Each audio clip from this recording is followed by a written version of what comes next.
Himtikyang turi Engasyam Anikat niya Pathianin Dutaki Amatsueng ro Kuita Ani Khawvel Êntu Êntu Englo thengta Thima Tetan Thamuang tu lalpa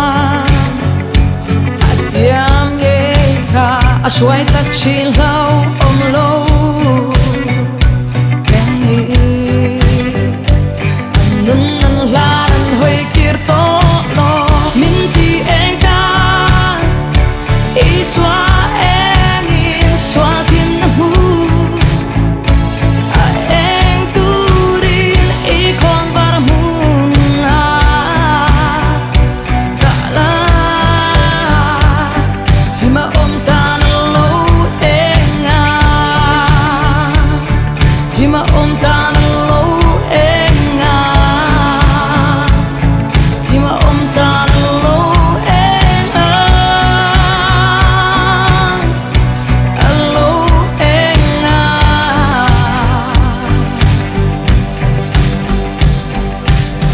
Khawvel engkan ni Hola engro Êntu mimi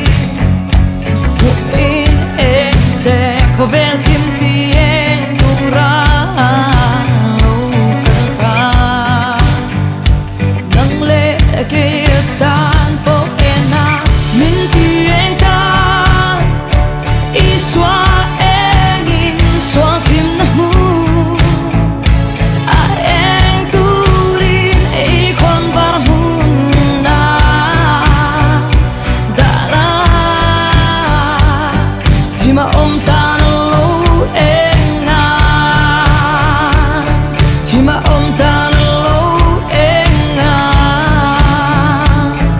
Hima om ta